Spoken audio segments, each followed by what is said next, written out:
ou bom dia, depende da hora que nos encontrarmos. Então, hoje iniciamos aqui com mais uma aula. Esta aula sobre combinação, como prometido na aula passada, onde falamos sobre arranjos, né? Eu falei e informei que a próxima aula, que é esta, seria sobre combinação. Veremos acerca das propriedades de combinação e binômio de Newton. Então, a aula de hoje será baseada nesses tópicos. Vamos começar com a definição daquilo que é combinação. Vamos dar um exemplo da combinação. Depois faremos uma conclusão, né? Nessa conclusão vamos ver a diferença que existe entre combinação e arranjo. A seguir veremos as propriedades de combinação, assim como o triângulo de Pascal. Depois, né, como sempre, dou uma dica especial para vós. Então, devemos saber o que é combinação. Nós já sabemos que arranjo, né, a ordem importa. E demos uma definição de arranjo. Então, a definição de combinação é parecida. A única coisa que muda é a ordem. Onde devemos saber que a combinação é um tipo de agrupamento onde, ao trocar a ordem, não muda a situação. Ou seja, não muda a natureza desse agrupamento, né? Por exemplo, para um grupo de trabalho com 5 elementos. Se formos a trocar a ordem dos elementos, a situação não muda. Então, é assim que nós devemos pôr nas nossas memórias, nossas cabeças, o que é combinação. Então, a forma de combinação é esta que nós já conhecemos muito bem. É parecida com a de arranjo, a diferença é que temos este p fatorial aqui. Então, é n fatorial sobre n menos p fatorial vezes p fatorial. Então, esta é a fórmula que nós vamos aplicar e vamos usar ao longo das nossas aulas. Então, para um exemplo, né, temos aqui a seguinte questão. Dos 8 elementos de uma associação de estudantes, vão ser escolhidos 2 para representar a escola num encontro com elementos do Ministério da Educação e Cultura. A pergunta é: de quantas formas diferentes se podem fazer essas escolhas? Então, nós queremos saber, por exemplo, desses 8 elementos, né, de uma associação de estudantes, querem-se escolher apenas 2. Eu posso escolher, por exemplo, o número 1 e o número 2 como um grupo, mas também posso escolher 2 com 3, assim sucessivamente. Então, nessa escolha de 1 e 2 que eu fiz aqui, se eu quero saber se uso arranjo ou combinação, devo perceber. Se eu trocar a ordem deles, será que muda a situação do grupo? Não, porque a ideia é escolher apenas 2, né? Como vem aqui, escolher 2 elementos. Então, esses 2, o 1 e o 2, eles já são os meus elementos. Então, se eu for a trocar a ordem deles, colocar 2 em primeiro lugar e 1 em segundo, não muda nada, porque continua sendo o mesmo grupo. Então, para a resolução, já sabemos que devemos nos focar na definição de combinação, já sabemos que é uma combinação. Logo, quantos elementos temos no total? São 8 elementos. Agrupamos eles, né, 2 a 2, como pedido no exercício. O resto é só aplicação da fórmula, onde temos 8 fatorial sobre 8 menos 2 fatorial vezes 2 fatorial. Então a regra, como sempre, é resolver o primeiro que está dentro de parênteses. Temos aqui o nosso 6 fatorial. Depois desenvolvemos o nosso 8 até chegar ao 6, né, como regra básica. Simplificando o 6 fatorial com 6 fatorial no denominador, ficamos com 8 vezes 7 sobre 2. Daí, no final, temos aqui o resultado de 28 maneiras diferentes para escolher esses estudantes. Então, como conclusão, já devemos saber que para saber se a ordem importa ou não, deve-se olhar para o número de elementos agrupados e se a troca de posições altera alguma coisa ou não. Aqui houve uma falha, mas essa é a ideia. Se eu escolho 2 estudantes, estudante 1 e um outro estudante 2, por exemplo, será que a troca daquilo que é a ordem desses estudantes, porque isso aqui é um grupo, sendo um grupo, se eu trocar 2 por 1 e 1 por 2, será que muda? Fica um outro grupo? Com certeza não. Então, esta, pessoal, foi a proposta para a combinação. Era estávamos a tornar a aula passada. Então, como conselho que eu deixo para vós, né? Então, foi um conselho que eu também recebi do meu professor: estudar, estudar, estudar. E quando cansar de estudar, estudar ainda mais.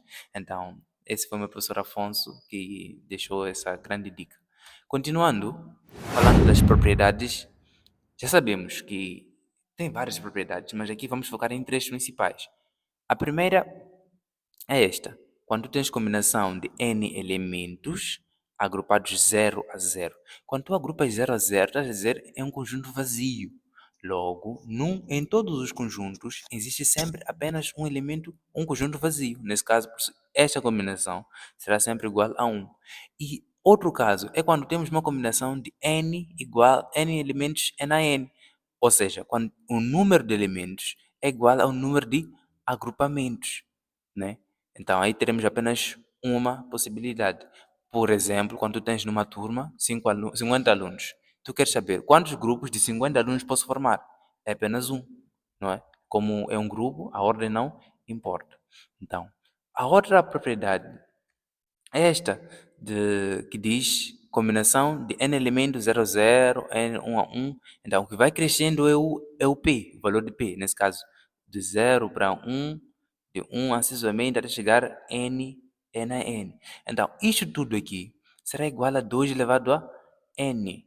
Então, para qualquer que seja o n, pertencendo aos números naturais, diferente de 0. Então, a outra propriedade é uma das mais importantes, que eu gosto bastante, é esta que diz combinação de n elementos, né, agrupados P a P. Esses n elementos agrupados P a P sempre será igual à combinação de n elementos agrupados a n menos P. Um exemplo prático seria, por exemplo, temos aqui combinação de 5 agrupado 2 a 2. Então, isso aqui seria igual ao mesmo dizer o quê? Combinação de 5 menos 2. Aqui, no caso, seria 3. Então, aqui já temos a nossa terceira propriedade. Continuando, vamos agora introduzir um tema bastante interessante, que é o triângulo de Pascal. O que seria o triângulo de Pascal? O triângulo de Pascal é exatamente um triângulo, como podem ver aqui.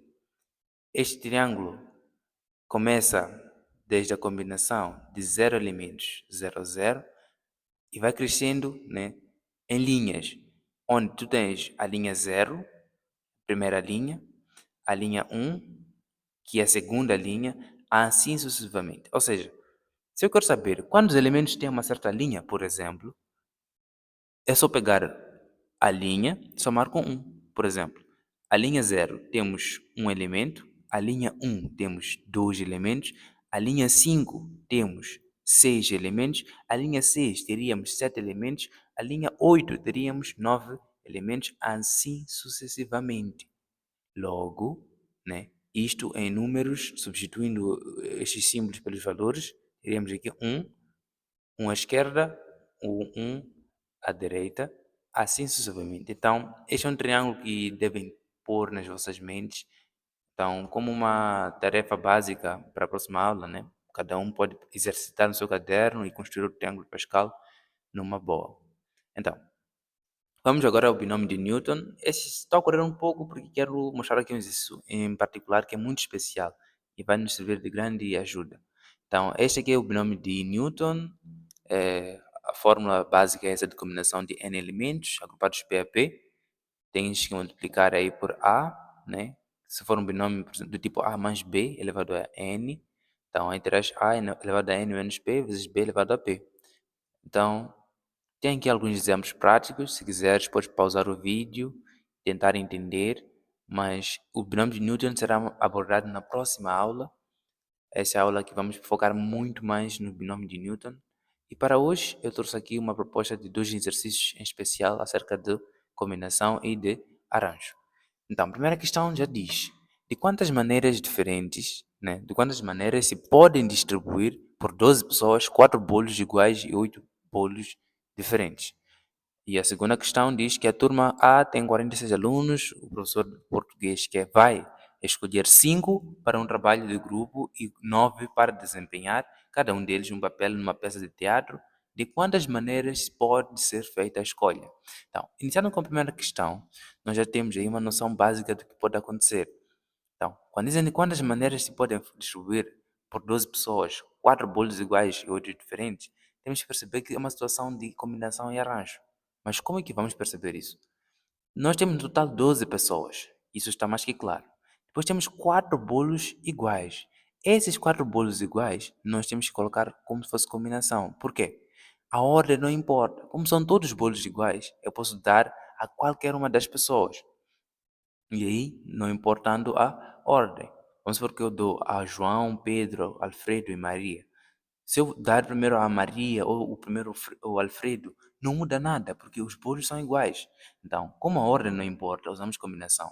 E esta palavra, esta letra aqui, o I que coloca-se aqui nesse exercício, nós vamos usar ele como uma forma de multiplicação. Por isso que vem aqui um vezes aqui. Então, esse vezes. Então, como aqui já temos 8, de onde é que vem esse 8?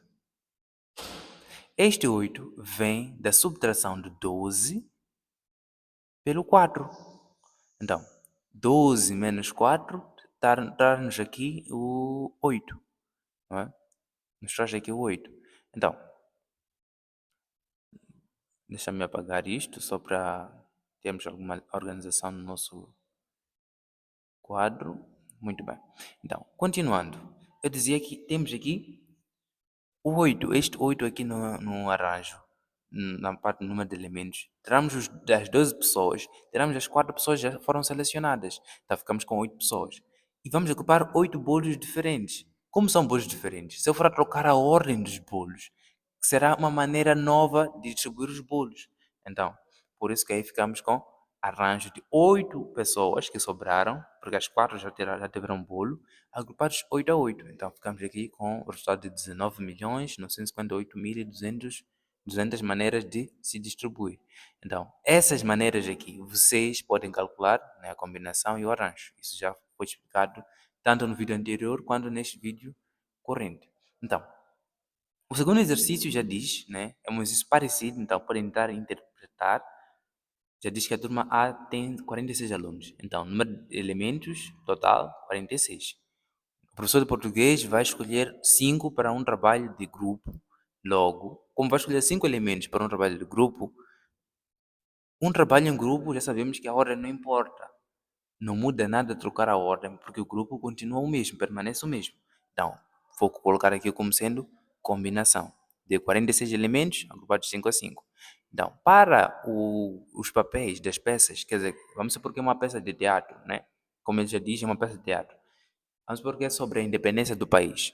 Tu tens uma pessoa que vai interpretar Samora Moisés Machel, outra pessoa vai interpretar Josina, assim sucessivamente. Então, se eu for a trocar a ordem dos elementos, vou trocar as peças. Logo, uso o quê?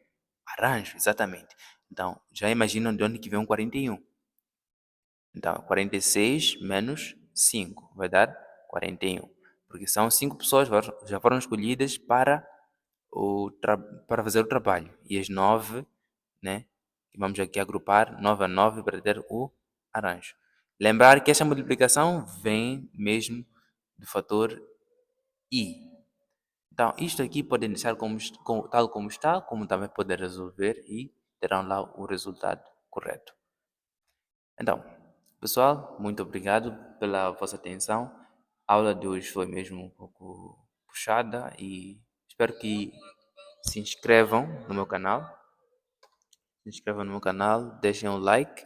Não esqueçam de compartilhar, tanto nos status e dizer que a Bright Mind é um centro de explicação e preparação para exame de admissão. Então, caso tenha dificuldade em alguma matéria, seja matemática, física e até mesmo química, nós estamos disponíveis. O meu contacto vai ficar na descrição do vídeo.